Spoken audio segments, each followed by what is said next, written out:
اگه راجع به نجوم در دوران باستان کنجکاوی، این ویدیو رو ببین. توی این ویدیو برگشتم به هزاران سال پیش و از نجوم در دوران مصر، یونان، بابل و ایران واسط گفتم. پس این ویدیو رو تا آخر ببین.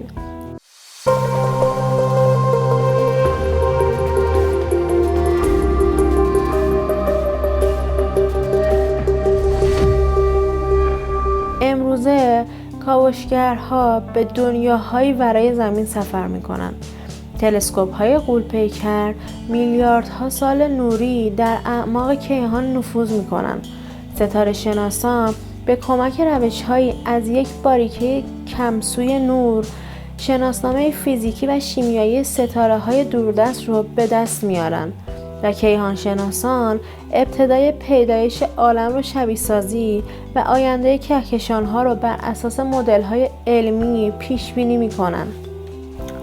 تمام این دستاوردهای شگفت‌انگیز ستاره شناسی که ریشه در تلاش‌های منجمان بزرگ در طول تاریخ داره که هزاران سال پیش با کنجکاوی‌های انسان در شب جمع‌آوری شده. ستاره شناسی اولیه با باورها و اسطوره‌های کهن شکل گرفت. دلیل پدیده‌های آسمان حیرت‌انگیز خدایانی در آسمان دونسته می‌شد که قدرت جهان رو در دست داشت و پیشگویانی که از راز آن سر در می آوردن به طالع‌بینی پرداختن.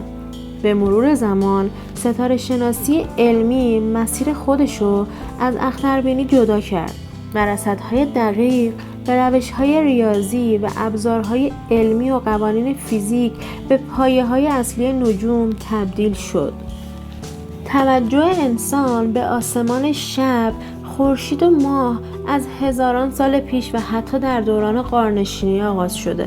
اما زمانی به تقویم نیاز پیدا کردیم که انسان دشت‌نشین و کشاورز شد و دانش نجوم از همون زمان قدرت گرفت.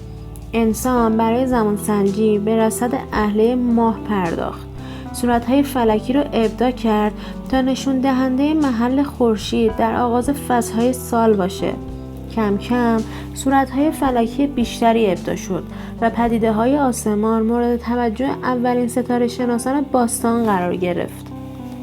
نقش روی سفال‌ها و مهرهای قدیمی نشون میده که دست کم از حدود 6000 سال پیش برخی صورت‌های فلکی منطقه البروج در میان رودان که شامل جنوب غرب ایرانه شناخته شده بود.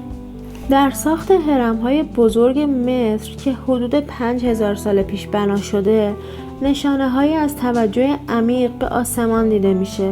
در هزاره سوم پیش از میلادی، اقوام آمریکای مرکزی رصدگران دقیقی بودند و در همان دوره در بابل و امپراتوری هخامنشی نجوم در اوج شکوفایی قرار داشت.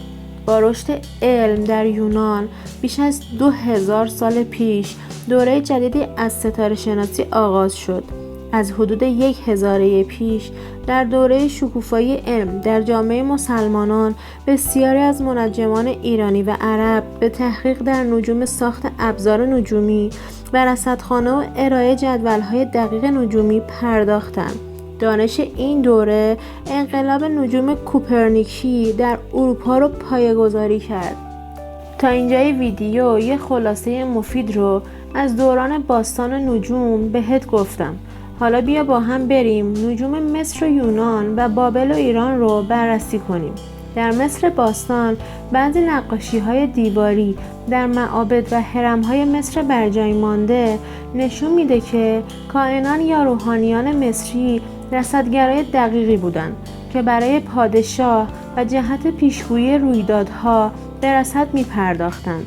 آنها زمان طغیان رود نیل رو با طلوع صبحگاهی ستاره شباهنگ همزمان می‌دونستند. چون در اون زمان نیمه تابستان و فصل خشک به پایان می‌رسید.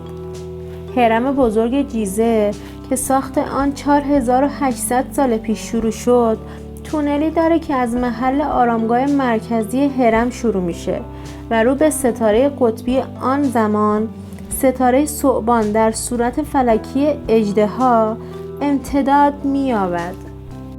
در بابل روی 2 لوح گلی پخته مربوط به تمدن بابلی در حدود 700 سال پیش از میلاد که در عراق امروز یافت شده، اطلاعات کاملی از حرکت ستاره‌ها و سیاره‌ها ثبت شده.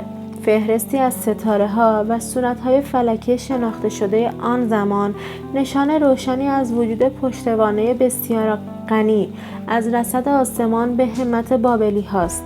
برخی از این صور فلکی ها تا الان حفظ شده و به دست ما رسیده. بابلی ها میراث بزرگ دیگری نیز در تاریخ نجوم دارند و آن تقسیم سال به 360 روزه. با ظهور امپراتوری هخامنشی و گسترش اون به بابل، مغان ایرانی که منجم‌های توانایی بودند به رصدگرای بابلی پیوستند و دوره شکوفایی نجوم در منطقه فرا رسید.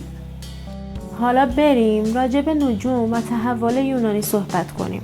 در اواسط هزاره اول پیش از میلادی با رشد تمدن یونانی و انتقال تدریجی دانش مصر و میانرودان و ایران به اونجا، دانش دوران باستانی به تحول بزرگی رسید. برخلاف بابلی ها که نجوم رو بیشتر برای کاربرد آن در پیشگویی آینده مطالعه می کردن، یونانی ها در پی یافتن اصول کلی و قوانین فیزیک حاکم بر حرکت های عالم بودن، به همین دلیل فلسفه رو با علم آمیخته کردند. ارسطو در قرن 4 پیش از میلادی نظامی برای کارکرد جهان و پدیده‌هاش بیان کرد که بر پایه افلاکی بی تغییر و لایه لایه زمین بود. ابرخس در قرن 2 پیش از میلادی فهرستی از ستاره رصد شده رو ارائه داد و اولین ستاره ها رو بر اساس روشنایی مرتب کرد که مبنای دستگاه قدرسنجی ستاره ها در نجوم شد. حدود 300 سال بعد در قرن 2 میلادی منجم مصر یونانی به اسم بطلمیوس مهمترین کتاب نجوم دوران باستان رو نوشت. این کتاب که کتاب مجسته نام داره، قرنها منبع اصلی منجمان به شمار میرفت. الگوی سیاری بطلمیوس نیز تا دوران کوپرنیک، یعنی برای 14 قرن، مبنای اصلی ستاره شناسان بود. حالا نجوم در ایران باستان به چه صورت بود؟ متن‌های باقی مونده از دوران کهن ایران از نوعی دانش ستاره شناسی در این زمان خبر میده.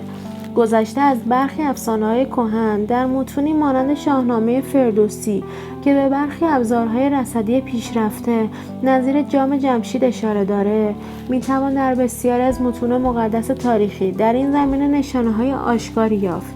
در فصل یشت‌های اوستا، به ویژه در فصل تیشتر یشت، علاوه بر ارائه مدلی از تقسیم بندی ستاره ها و سیاره ها به برخی پدیده های مانند بارش های شهابی نیز اشاره شده. نجوم در دوران باستانی ایران مربوط به امپراتوری هخامنشی و بعد از فتح بابل به دست ایرانیانه. نگاه شما برای من خیلی ارزشمنده. پس منو لایک کنید و کانال رو سابسکرایب کنید و پیشنهاداتتون رو توی کامنت ها واسم بنویسید.